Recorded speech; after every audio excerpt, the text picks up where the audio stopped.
Salamat, di na naulan. Isang linggo nang naulan dito. Buti na lang wala na yung mga snow. Inalis ko na rin dyan yung sasakyan ko. Ayun, dito ko na pinark. Humupa na rin yung snow dito. Ayan, may natira na lang na konti-konti. Nga lang maputik. Kasi nga natunaw yung mga snow. Hindi na tayo nakakahugas ng sasakyan. Pag nag-summer na lang uli siguro. Ayan. Pa-startin natin, sana okay naman. Yun, panalo pa rin. Okay naman. So ngayon, natapos ko na yung PR application ko. Na-submit ko na siya. I-try natin. Wala namang mawawala kung kung susubukan, di ba? Kasi may mga kasama nga ako dito na nakailang reviews. Hindi ko alam kung ano yung mga naging kulang nila. If ever naman kasi sasabihan ka ng ng IRCC kung ano yung kulang dun sa mga pinasa mo. So kung may kulang naman, edi ipapasa ko. Ngayon, kung i-refuse nila dahil sa education ang magiging problema, kasi talaga binasa ko talaga nakalagay doon sa application is secondary diploma na Canadian equivalency. So yung nakita ko naman kasi doon, sa totoo lang as farmer, nung binasa ko din dun sa naman namin sa offer of employment is no education required, no experience required. So sana i-consider naman ng officer yon na pwede na ganun, kasi nga may mga nagsasuggest nga kasi na subscriber natin dun sa YouTube comment na sir, itry mo pa rin kasi may rami akong kasama po dito na high school graduate, old curriculum, nagpasa po sila. Wag niyo na pong antayin yung inyong education upgrade. And then yun nga, di ba, nabanggit ko nga sa inyo yung consultant ko, yung mga high school graduate na nagtry, na-approve. Kaya sabi niya, itry mo yung chance, baka ma-approve ka din. Kaya itrinay ko kahit hindi pa tapos yung pagkuha ko nung sa education upgrade ko. Kasi nga po ang graduation pa namin dito sa tinitake kong course na sa ETAP, yung yung 1 year mo lang siyang iti-take pero 4 years yung equivalency dito sa Canada. Kaya nga lang medyo pricey yung tuition fees. Sa June pa po yung graduation namin. So ang plano ko talaga, aantayin ko siya ng June saka ako mag-apply ng permanent residency. Kaya nga lang this January nag-reset yung agri-food pilot. 2,750 yung kanilang PPR sa buong Canada po yun. So sabi ko, sige, try natin. Baka pag para sa'yo, para sa'yo. Kung halimbawa i-refuse, wala tayong magagawa dahil ang reason nila is education, edi antay natin yung kasi sabi ko, hindi ko malalaman kung hindi ko susubukan. Kung halimbawa hindi ako nag-try tapos pwede pala, di sayang naman. Yun nga, hindi ngayon nag-try ako, ang kapalit ay pera kasi gagastos ka po talaga sa application. Yung kasi ang nagiging problema nung iba na hindi makapag-proceed sa application, unang-una walang pera. Ang dami po kasing ganun dito na dumating nga po dito kung nung inuna hindi makapag-apply na. Kasi hindi po kayo makakapag-proceed ng application. Unang-una, kailangan nyo yung 4 na requirements. So para dun sa nagtatanong, kasi may nabasa akong comments, ito lalagay ko sa screen. Sabi niya, sir, ano po yung mga requirements sa PR application? Ang PR application po halos pare-parehas lang siya ng requirements. Pero ang kailangan nyo unang-unang i-provide, ang kailangan yung unang asikasuhin, ito po yung unang 4 na hindi kayo makakapag-proceed dahil ito yung talagang matagal process. Kasi yung iba dumarating po dito may self-pip or may IELTS na, sorry. Dumarating yung iba dito may IELTS na.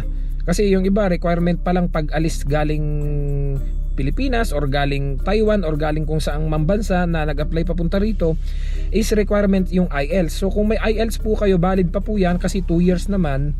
So pwede nyo na pong magamit yan. Dun sa mga ibang dumarating dito na nakaalis ng Pilipinas or nakaalis ng kung saang mang bansa na wala pang IELTS or CELPIP, kailangan nyo pong mag-take ng CELPIP or IELTS. So ang pinakang makukunan nyo po niyan dito ay iba't iba, marami naman po dito. Kung gusto nyo po para mas madali, hindi kayo mahirapan makumuha ng IELTS, self-pip na lang po yung kunin ninyo kasi computer based. Hindi po ba ang IELTS may kausap ka pang interviewer or examiner, so yun, mag-uusap pa kayo nun. Ang self-pip po lahat is computer only, computer based po lahat. Ang inyong sasagutan, ang inyong pakikipag-usap, lahat po is computer. Kung saan kayong galing na bansa, kung galing kayong Taiwan, Saudi, o kung anumang bansa kayo galing, yung police clearance nyo, kasi hinahanap po yung previous 10 years na police clearance, nire-required po. So kung dumating kayo dito at may dala naman kayo at pasok pa dun sa validity, okay pa po yan. Ngayon, ang isa nyo pang kailangan i-provide kung halimbawa lagpas na yung 1 year, kasi 1 year lang yung NBI, hindi pa kayo nakaka-apply ng PR, lagpas na yung 1 year, NBI clearance po. Ang NBI po, para po doon sa mga nagtatanong, kasi nahihirapan silang kumuha ng NBI sa Pilipinas, dito na lang po kayo kumuha. And then ilalagay ko po lahat ng makakatulong sa inyo para makakuha kayo ng NBI tsaka nung WES. Kasi yung WES po ay yun yung ating educational credential assessment, na kung saan yun yung ipapasa natin na required ng IRCC. Kasi hindi nyo basta pwedeng ipasa yung inyong diploma, yung inyong TUR ng direkta. Yun po i-assess sa WES, i-assess ng educational credential assessment sa WES, and then ibabalik po sa inyo, nakadeclare po din doon kung ano ang equivalent ng inyong education sa Pilipinas, or kung anong foreign credential ninyong education na yun po yung ipapasa nyo sa pinakang IRCC. Yun po isasubmit ninyo. So nagmamadali lang ako guys, kasi ilang minuto na lang appointment ko na. Balikan ko kayo mamaya, magdadrive lang ako papuntang ICBC kasi kailangan ko ipasa to, kasi magre-renew ako ngayon ng lisensya. Mamaya i-clarify ko sa inyo kung saan nyo makukuha tong mga to, para doon sa iba na walang idea kung paano kukunin yung WES, yung NBI nila, kung saan pa sila magpapaasikaso, tsaka yung iba pang requirements, mamaya i-discuss ko sa inyo. So ngayon magdadrive lang ako puntang ICBC kasi baka ma-late na tayo pagpunta doon, may appointment ako ng 3 o'clock. So see you guys mamaya, balikan ko na lang kayo. So doon po sa mga may kailangan ng NBI, ipalo nyo po dito yung mga dito na sa inside Canada na mag-a-apply ng permanent residency, na mga na-expired na yung NBI nila. Ipalo nyo po yung Mabuhay Connect. Diyan po ako kumuha ng NBI. And then doon naman po sa mga kukuha ng WES, magpapa-assess sa WES, ay click nyo lang po sa inyong browser sa phone nyo, or kung gusto nyo po mag-download na lang kayo sa application ninyo ng WES, WES, yung kulay green po na logo. Ilalagay ko po sa screen para makita ninyo yung itsura ng dapat nyong i-download. Yung WES application, i-download nyo po sa inyong cellphone, or kung wala naman po kayo, minsan po kasi na try ko po ganito, ibang phone po nila ayaw mag-download ng WES dahil daw sa country, even na dito na kami sa Canada, pero yung ibang phone ina-accept. I don't know why, what's the problem. Ngayon, ang ginawa nila, pumunta na lang sila sa Google, sa Chrome, then clinic nila yung WES. Yun, lumabas naman yung logo. Then paglabas ng logo dun sa pinakang browser nila, yung pong mismong website ng WES, ng World Education Services, doon na lang po sila nag-fill up. Ganun din naman po So alin man po dun sa dalawa, mag-download kayo ng WES application, or pumunta kayo sa Google, and then i-type nyo lang sa browser ninyo na WES, World Education Services, yung kulay green po na logo, and then i-type nyo lang po diyan lahat ng details ninyo, educational background ninyo, birthday ninyo, all the information that you have, ilagay nyo lang po diyan. And then may instruction naman po diyan, kaya hindi kayo mahihirapan. Sa pagkakaunawa ko naman po, nakarating po kayo ng Canada, kaya naniniwala ako na lahat ng detalye diyan na hinihingi may ibibigay ninyo. Lahat ng requirement ay maipapasa ninyo. Mauunawaan nyo po yan, kasi naniniwala ako nakarating kayo ng Canada. So dapat alam nyo ding unawain at intindihin kung ano yung mga hinihingi diyan.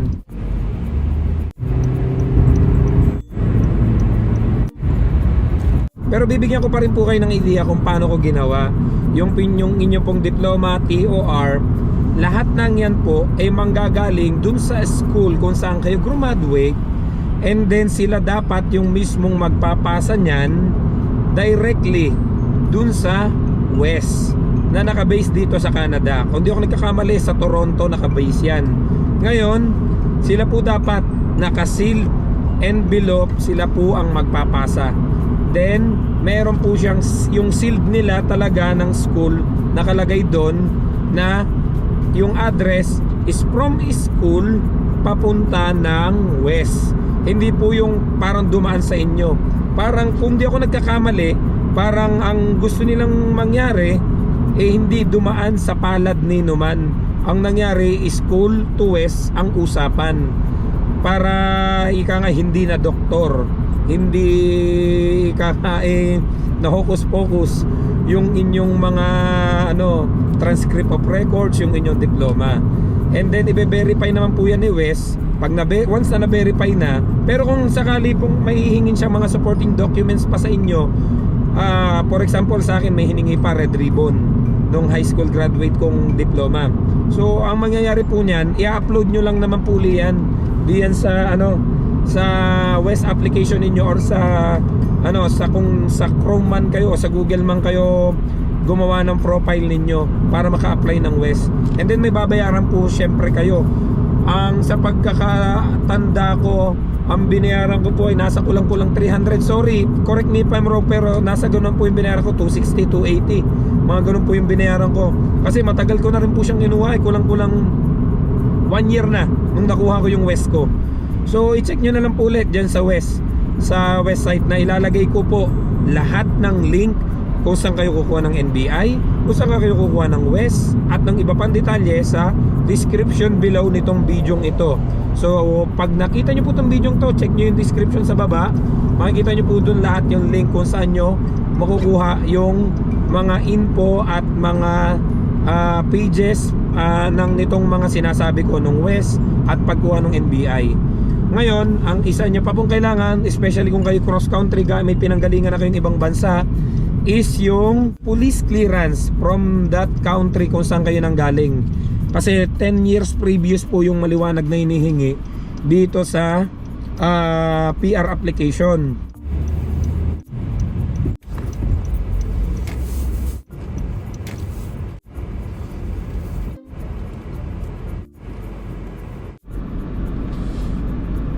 Buti na lang umabot ako. Sakto 3 o'clock na dito na ako. Magre-renew lang naman tayo ng license. So balikan ko na lang kayo mamaya, guys.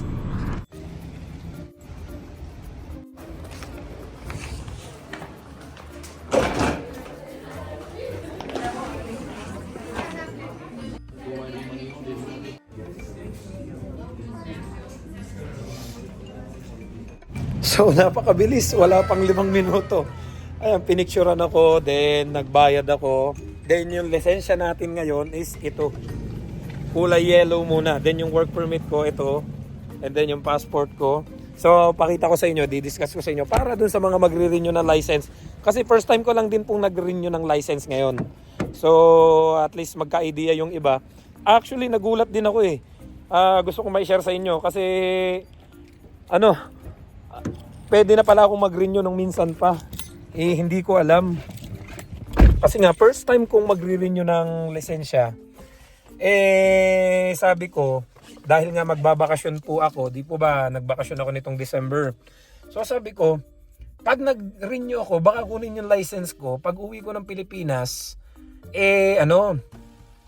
wala akong magamit na license. Kasi yung license po natin dito sa Canada, pag umuwi ka ng Pinas, you can drive up to 90 days. So 2 weeks lang naman yung bakasyon ko.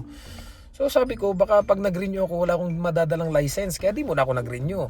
Ang expired po nung license ko is this coming February. Birth month. Yung birth month mo yung pinakang expiration.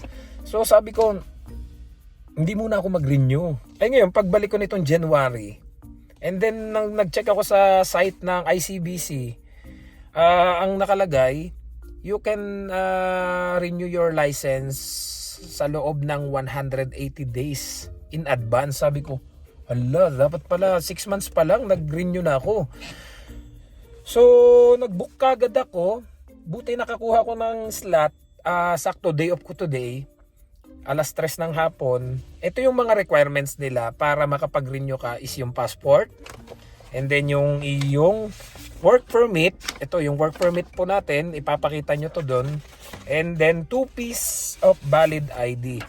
So binigay ko sa kanya yung driver's license ko and yung aking BC ID, yung British Columbia ID. So hindi na niya ibinalik yung aking driver's license. Hindi na po niya ibinalik kasi nga papalitan na po yun ng bago. So ang ibibigay po sa inyo ngayon ay itong kulay yellow. Ito yung ipapakita nyo kung may pulis. Ito yung magsisilbing license nyo. Ito din po yung nagsisilbing license ng mga bagong driver po dito dumarating. Pagdating pa lang po dito sa Canada, nag-take as in zero, as in first time driver, nakapasa ka ng knowledge test. Kasi yung exam. So once na nakapasa ka ng knowledge test, itong kulay yellow din na to ang binibigay nila sa mga bagong drivers. Nakalagay nga lang yung kung ano yung license ninyo, kung kayo ay learners, kung kayo ay N-license, kung kayo ay class 5, nakalagay po yan dito. So ito license na rin to. So 2 to 3 weeks daw yung release ng ID ko sa email na lang, ipapadala na lang sa bahay. So ganun kadali. Wala pang 5 minuto. Tapos na lahat to. Yun nga lang, may binayaran pala ako $75 sa license. So okay na, everything is set. Okay na tayo doon. So balik tayo ngayon. Tapusin ko na tong vlog na to kasi mag-iikot-ikot ako ngayon dito sa Value Village. Tsaka mag-grocery na rin ako ng gaya nga nasabi ko, kag-grocery ko lang nung last week. Mga gulay-gulay na lang ang i-grocery ko ngayon.